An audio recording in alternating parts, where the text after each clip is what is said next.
Striking a major blow at the very heart of piracy emanating from Gulf of Aden, Indian warship INS Chennai and its marine commandos thwarted the attempted hijack of Liberia-flagged merchant vessel and rescued its 21 crew members, including 15 Indians, in the North Arabian Sea Friday evening. Navy said 546 armed pirates who boarded MV Lila Norfolk nautical miles in Somalia Thursday evening probably abandoned the merchant vessel after the forceful warning issued by Indian aircraft through open channels and interception by the 7,000-ton guided missile destroyer INS Chennai. Pirates who do not have a ship's crew under control as hostages usually flee on skiffs to their mother boat on being confronted by a warship. Late Friday night, INS Chennai was helping restore power and propulsion of the vessel to ensure she could resume her voyage. The Road Transport Secretary got 3 challans for speed violation in a particular stretch in the capital. Guess why? He missed the speed limit sign which was placed almost behind a tree. Poor placement of signs often behind trees and poles on Delhi roads result in vehicle owners getting challan surprises. It was no different for Union Road Transport Secretary Anurag Jain. The system does not recognize who the owner is and I have paid challan thrice for speeding. But my problem was different. I took with the police the point that the speed sign should be visible to me. I thought the speed limit was 60 km per hour on that stretch and my vehicle was at 61 km per hour. Usually this should not have been the reason for getting challan, he said.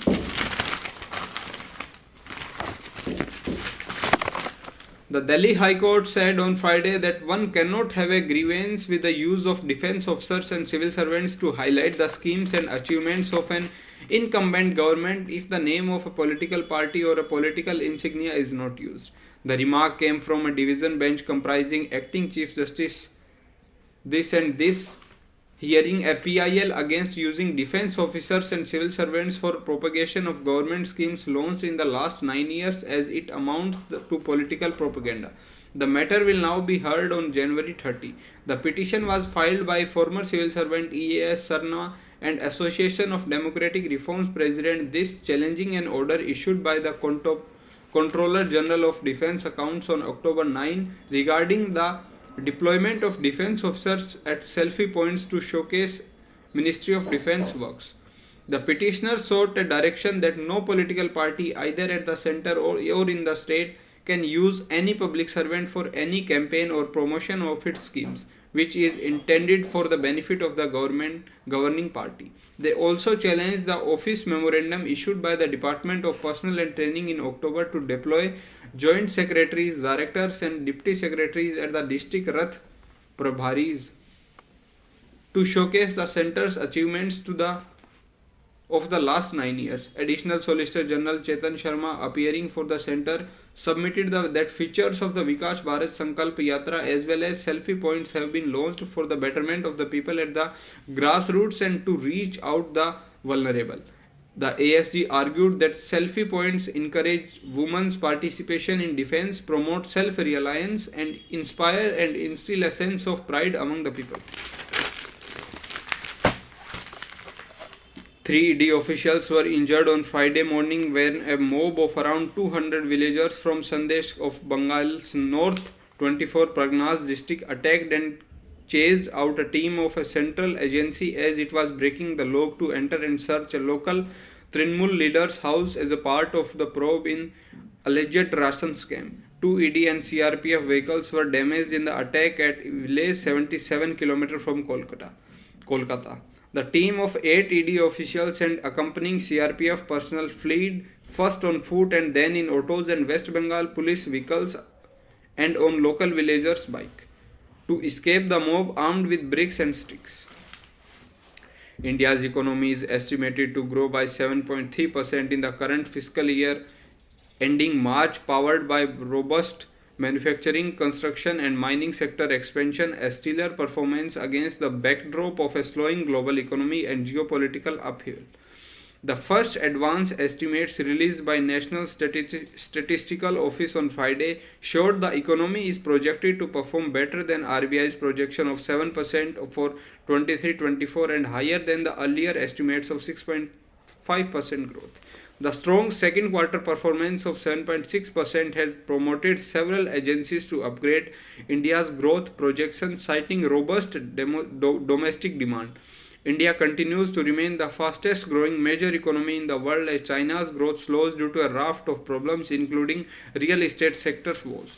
The strong data comes ahead of the February 1 interim budget and before Lok Sabha elections due in May, and is likely to bolster government's record of handling economy against the backdrop of global turbulence.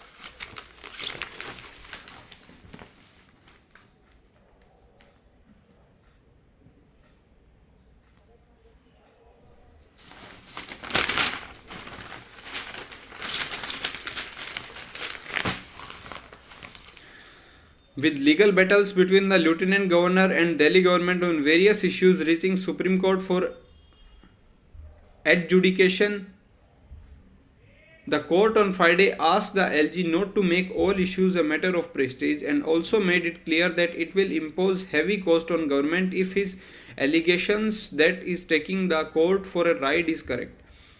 Farishte is welfare scheme launched by AAP government to provide free of cost treatment in road accident cases, alleging that the LG and officers were creating obstacles in its implementation and funds were not released. Delhi government filed a petition against the LG in the apex court.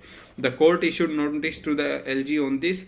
Responding to the notice, Additional Solicitor General Sanjay Jain appeared for the LG and told a bench of justices that there were no involvement of the LG in the scheme, which is being regulated by the society headed by the health minister. Jain informed the bench that the fund has now been released after the meeting of the society and the government has unnecessarily dragged the LG into the controversy. Responding to Jain's submission, the bench told him, "Ask your LG not to make every issue a prestige issue." Continuing with the submission, Jain said, "It's not a matter of the Council of Ministers versus the LG as projected in the petition." He further said that the government is trying to create a storm in the teacup and making such ado about nothing by filing the petition and making allegations against the LG. The court thereafter asked Jain to make a statement on oath and file an affidavit refuting the allegations levelled in the petition. If we find that the ministry has taken us for a ride, then we will impose a heavy cost. We would take steps, the bench observed. Delhi government in its petition alleged that the scheme comes within the ambit of health services over which elected government has the jurisdiction and not the LG, and officers should follow government's directions. The petition said that lives are being lost in the street for want of timely and effective treatment as the scheme has been de-operationalized by bureaucrats. It sought the court's direction on immediate operationalization of the Farishte scheme by releasing pending bills and making timely payments to private hospitals and initiation of disciplinary action and suspension proceedings against Dr. Dis, the Director General of Health Services, and Dr. Dis, Secretary Health and Family Welfare, who are allegedly responsible for deliberately the de-operationalization of the scheme. Ever since the enactment of the GNCTD Act 2023, which seeks to remove services from the jurisdiction of Delhi government and the constitutionality of which is pending before Supreme Court, the permanent executive of GNCT of Delhi, that is the officers responsible for policy enforcement, have exhibited continuous unsubordination and non-cooperation with respect to the implementation of the schemes and policies of the petitioner government. As a result, the people of NCT of Delhi have been deprived for their fundamental right to essential public amenities such as the right to health and life. Simultaneously, the government has also been rendered rendered officio as its implementation of its policy has effectively been paralyzed, the petition said. Commuters can now purchase tickets of Delhi Metro and DTC buses on one app. Delhi Metro Rail Corporation (DMRC) has integrated its ticketing services with One Delhi mobile app of Delhi government. The integration of issuing QR codes for Metro and DTC buses through One Delhi app will add on one more channel for issuing Delhi Metro tickets and will facilitate commuters to use one single app for booking both metro and bus tickets, said Anuj Dayal, Principal Executive Director, Corporate Communications, DMRC. He added that this strategic partnership will make commuting on Delhi Metro even more convenient, offering passengers one-stop solution for the transportation needs. The app goes beyond just ticketing by offering integrated trip planning for buses and metros. By putting your desired starting point and destination, One Delhi mobile app will generate a comprehensive itinerary that seamlessly combines both modes of transportation. This feature eliminates the need to switch between multiple apps or consult different sources for bus and metro schedules, said a DMRC official. The official added that the inclusion of DMRC's ticketing services within the app represents a significant milestone in the city's journey towards a more interconnected and efficient urban transport system. One Delhi is being used for issuing digital QR codes for DTC buses only, and the average number of Delhi ticket sale is 1.5 lakh with around 3 lakh active users. At present, DMRC is offering sale of digital QR tickets through multiple channels like DMRC, Sarthi, this. The integration of our ticketing services with the One Delhi app is an important step whether you need to purchase metro tickets, locate nearby stations, or plan a multi-modal trip. This user-friendly application covers all requirements. Passengers will also benefit from a more streamlined and user-friendly experience, allowing them to make better use of their time and resources, said they.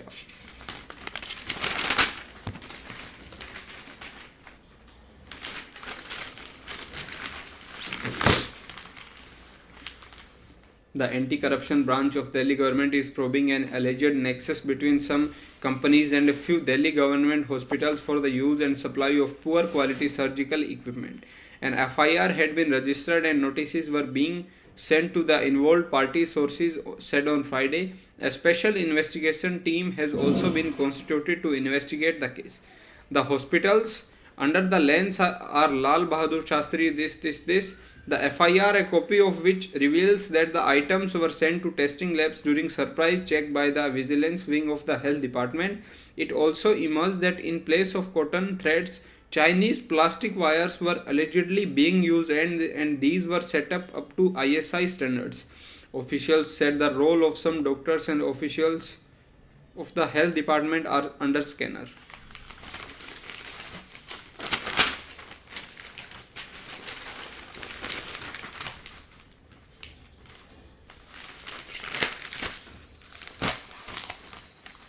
Delhiites continue to shiver in cold day conditions. Some areas in the capital witnessed severe cold day conditions on Friday, even as the maximum and minimum temperatures saw a slight rise compared to the day earlier. The day was gloomy with no sun as an elevated fog layer covered the skies, causing cooling effect during the daytime. The same fog layer, however, caused a rise in the minimum temperature as it helped trap heat, said a weather official. The India Meteorological Department has issued a yellow alert on Saturday as it expects cold day conditions coupled with moderate to dense fog. It issued a yellow alert for Sunday due to expected moderate to dense fog. The maximum temperature of the city base station Safdarjung was 14 degrees Celsius, 5 notches below normal on Friday. The combination of maximum and minimum temperature thus led to a cold day, which is observed when the minimum temperature is below 10 degrees Celsius and the maximum temperature is 4 notches below normal. On a severe cold day, the maximum temperature is 6 degree notches below normal.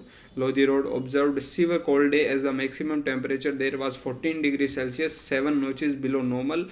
Some areas in the city may continue to face cold day conditions on Saturday as well. The maximum and minimum temperature on Saturday are likely to hover around 15 and 9 degrees Celsius, said an official from IMD. There are chances of moderate to dense fog on Saturday morning, which means visibility may range between 50 to 500 meters.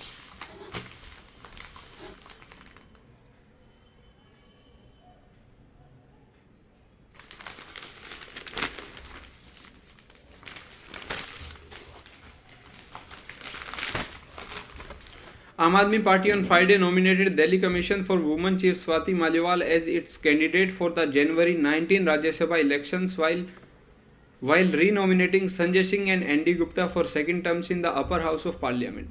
Maliwal immediately resigned from DCW. The party said its third Rajya Sabha member Sushil Kumar Gupta has expressed its intent to redirect his focus towards the electoral politics of Haryana.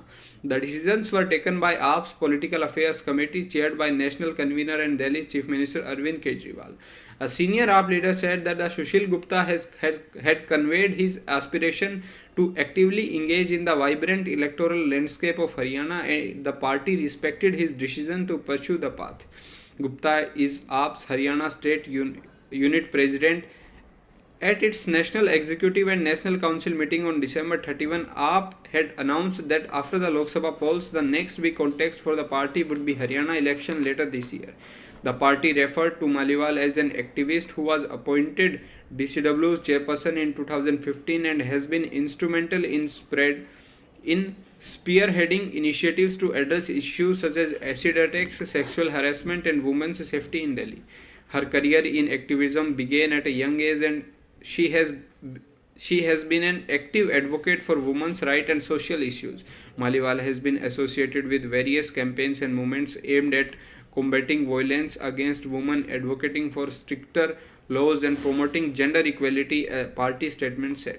An RTI activist and the youngest member of India Against Corruption's core committee, Maliwal was associated with Kejriwal's work at Parivartan with marginalized communitism in Tilokpuri and Sundarnagari in his concept of Swaraj since 2006.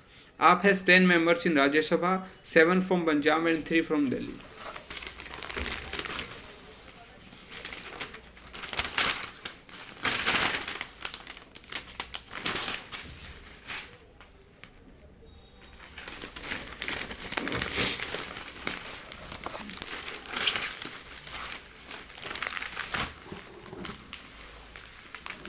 The Enforcement Directorate on Friday raided MLA Rohit Pawar's company Baramati Agro Limited and premises of 3 other firms and 2 individuals in a money laundering case connected to a rupees 25,000 crore Maharashtra State Cooperative Bank scam. Rohit, grandnephew of NCP founder Sharad Pawar, is the CEO of Baramati Agro. Among the other raided premises with Kannad SSK, Samruddhi Sugar, this and this, it was alleged that apart from Rohit Pawar's firm Baramati Agro, High-Tech Engineering Corporation India Limited and Samruddhi Sugar Private Limited participated in the auction. The rupees 5 crore that High-Tech Engineering paid as earnest money to participate in the bid was allegedly taken from Baramati Agro. It was further alleged that various banks sanctioned the cash credit to Baramati Agro for the purpose of working capital requirement. Baramati Agro diverted the fund and used it to purchase Kannad SSK in the auction. ED's money laundering case is based on the Mumbai Police FIR against office bearers of MSCB, including around 70 politicians, a few years ago. Mumbai Police EOW had filed a closure report in the MSCW scam stating that no fraud was committed and had given a clean chit to all politicians. ED had opposed the Mumbai Police closure report, but their intervention application was rejected by the court in 2020. Subsequently, after Eknath Shinde, Devendra Fadnavis came to power in 2022, EOW submitted an application before the court seeking permission to reinvestigate the auction of Jarandeshwar Cooperative Sugar Limited linked to Ajit Pawar and Baramati Agro Limited connected to Rohit Pawar along with other members in the MSC scam, after stating that these 6 sugar mills were purchased through suspicious transactions. An MP MLA court on Thursday sentenced BJP MLA from UP's Mahasi Sureshwar Singh to 2 years imprisonment and for threatening a SDM more than 21 years ago. The court also imposed a fine of rupees 2500 on the MLA. Singh, 64, is said to be disqualified from the UP Assembly as an 2013 Supreme Court under mandates that may MP MLA or MLC convicted that given 2 years jail will be lost membership of the House. Singh will be the second BJP MLA to be disqualified in a month in UP. In December, Ramdular Gond, the MLA from Dudhi, was sentenced to 25 years rigorous imprisonment for raping a minor. Singh was present in court when the verdict was pronounced. The court granted Singh's bail. His counsel said they would challenge the challenged the order in a high court, recalling the crime that took place on September 2, 2002. SHO Chandra Sharma said the then SDM Lalmani Mishra was recording the statement of an accused when Shureshwar entered the office chamber and created obstruction.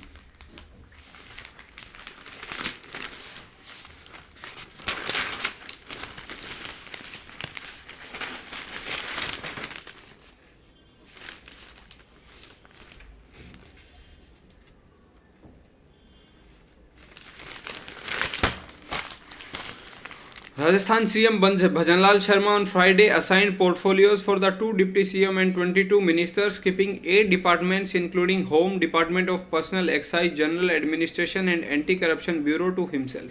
Deputy Chief Minister Diya Kumari has been given 6 power-packed departments including Finance, Tourism, Women and Child Welfare and PWD. In the past 4 governments, 2 each headed by Vasundhara Raje and Ashok Gehlot, Finance Department was kept by the CMs. Last cabinet minister to hold Finance Department was Pradyuman Singh during Gehlot's first tenure as CM from 1998 to 2003. Other Deputy CM Premchand Bairwa will lead 4 departments including Technical Education, Higher Education and Road and Transport. The portfolios were assigned 12 days after 22 ministers were sworn in December 25. Governor Kalraj Mishra administered the oath that day to 12 cabinet ministers, 5 junior ministers and as many junior ministers, taking the total tally of 25 ministers including the CM and 2 deputy CM. The announcement of portfolios came hours before PM Modi landed in Jaipur to attend a meeting with BJP MLAs and the DGIG conference. 6-time MLA Kirorilal Meena has got back the charge of disaster management after a gap of 20 years. In addition, he has been given departments in which the expressed interest like agriculture and rural development. A comment by Minister of State for Tourism Dilip Ahirwar was sparked a political row in Madhya Pradesh, with Congress saying he was targeting former CM Shivraj Singh Chauhan and BJP arguing that former PCC chief Kamal Nath was the target. Asked by reporters about a former CM who had adopted the Bada Malehara region, Ahirwar is heard saying the video, "Look at the present CM. The former CM has adopted so many. That is why you saw to the outcome." Setting the ball rolling on the process to identify potential candidates for the Lok Sabha polls, Congress on Friday appointed 5 cluster-wise screening committees for the party. The announcement comes a day after the Congress President Mallikarjun Kharge led deliberations for the party's preparedness for the Lok Sabha polls, with opposition parties deciding to contest the upcoming polls as part of the India bloc. The cluster-wise segregation broadly on geographical lines to demograte South, North, East, West and Central states is seen as an precursor to the seat sharing dialogue. Congress is set to begin with its alliance partners likely to held parallel to these meetings.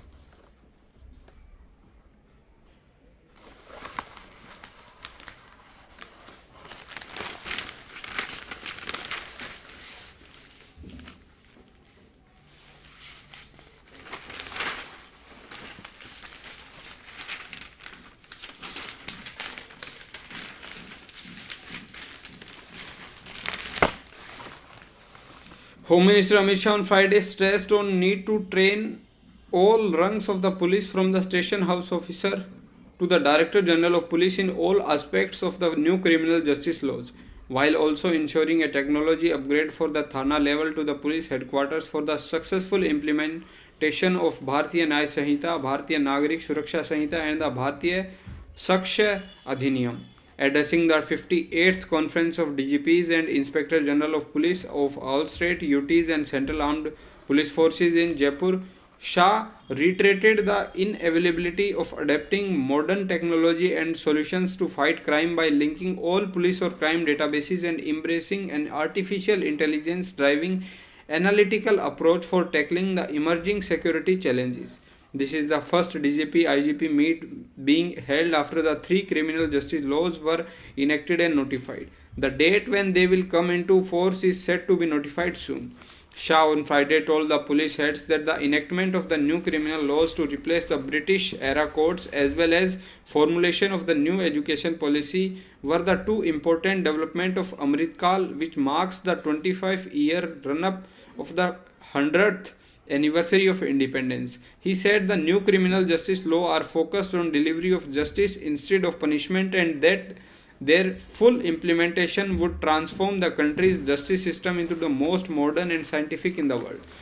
The DGP IGP Conference 23, inaugurated by the Home Minister on Friday, is being held in a hybrid mode with the police heads of state UTs and central police organizations attending it physically in Jaipur and over 500 police officers of various ranks participating through video conferencing from across the country. Shah during the conference distributed police medals for meritorious service to intelligence bureau officers and awarded trophies for the three best police stations apart from paying homage to security personnel martyred in the line of duty. Addressing the police chief, Shah pointed to the overall improvement in the country's security scenario since 2014 with a reduction of violence in the three critical hotspots that are Jammu and Kashmir, Northeast region and left-wing extremism hit state. He noted that the DGP-IGP conference has over the years emerged as a think tank facilitating decision-making and formulation of new security strategies through brainstorming sessions. He emphasized on the need for uniformity of structure, size and skill of counter-terror mechanisms across the country while highlighting the role of robust internal security in realizing PM Modi's vision to make India a developed nation by the year 2047.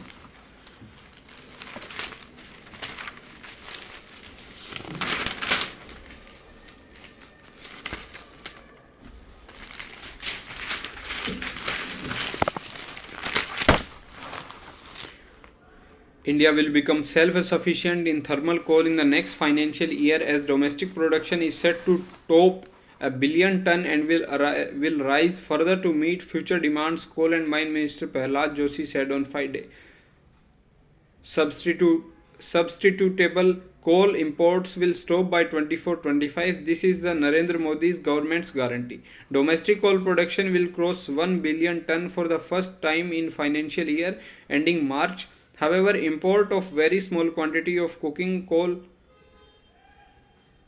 will continue because we don't have that quality of coal, Minister for Coal and Mines Prahlad Joshi told.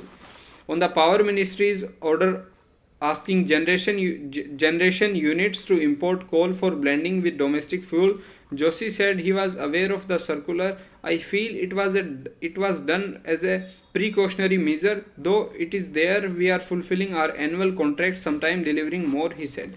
Asked about future demand in view of the Power Ministry's aim to build a 30 gigawatt of additional coal-fired generation capacity on top of 50 gigawatt under various stages of construction, Joshi said, whatever will be the new generation capacity when it comes, the demand will be met the domestic coal and there will be no need for imports.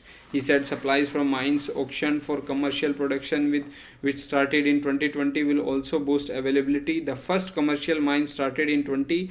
This year we will contribute 15 million tons and will keep rising. All things put together, we will reach 1.2 billion by 27-28. This is more than sufficient for that point, he said.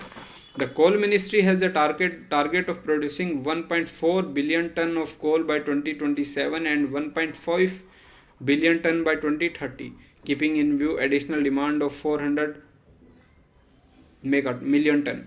The minister said that no proposal to allow State Run Coal India Limited to increase coal prices in view of rising operational and wage cost. There is no such proposal on the table at this point. For example, the price of diesel, a key input, varies. All these things have to be studied, he said. CIL meets bulk of the coal demand for power generation and any change in the regulated prices impacts electricity tariffs. Speaking on his mines portfolio, Joshi said the second trunk of critical mineral block auction will be out soon and India will soon sign deals for acquiring such mines overseas along with technology.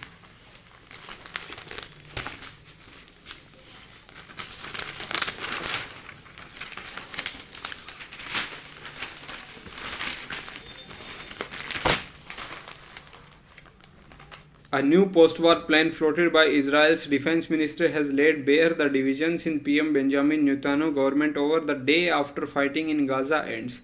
The proposal by defense minister, a moderate member of Netanyahu's right-wing linked party, was widely seen as a trial balloon, but it showed the pressure the PM was facing as Washington and others pressed for the shift to less intense phase of the war. The Biden administration wants Israel to plan for the day after, meaning how Gaza will be governed when fighting ends, though analysts say that to keep his far-right allies from leaving the governing coalition, Netanyahu has delayed any serious domestic discussion. Gallant's proposal shared Thursday at a meeting of the Security Cabinet is predicted on the military defeat of Hamas. It calls for maintaining Israel's military control on Gaza borders, while a multinational task force oversees the construction and economic development in the territory. Under his plan, Gazan Palestinians who don't have ties to Hamas would administer civilian affairs in the Gaza Strip, according to details of the cabinet meeting leaked to Israeli media. But there would be no role for the Palestinian Authority that runs the occupied West Bank, and there would be no resettlement of Israelis in Gaza.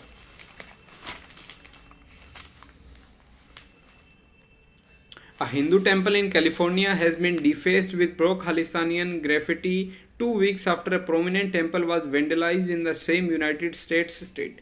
A known person vandalized Vijay's Sheravali temple in Hayward in the Bay Area, the Hindu American Foundation said on Friday. It comes after the Sri Swaminarayan Mandir Hindu temple in New York was vandalized with anti-India graffiti on December 23. Another Bay Area Hindu temple attacked with pro-Khalistani graffiti, the Vijay Sheravali's temple in Hayward. CA obtained a copycat defacement just 2 weeks after the Subramanyam Mandir attack and 1 week after the theft at a Shiv Durga temple in the same area, in the HAF post on X. The foundation said that they have contracted an police department and civil rights division. The foundation also asked temple leaders to download safety guides that say temple graffiti qualifies as a hate crime.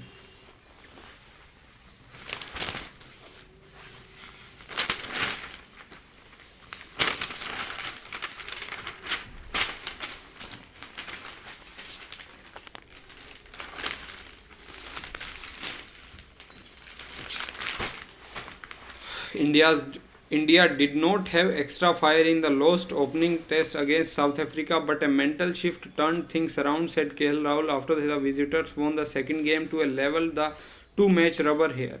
India has lost the opening test by an inning and 32 runs in Centurion, but the team regrouped to secure a 7-wicket win against South Africa within 2 days to record a memorable draw here on Thursday.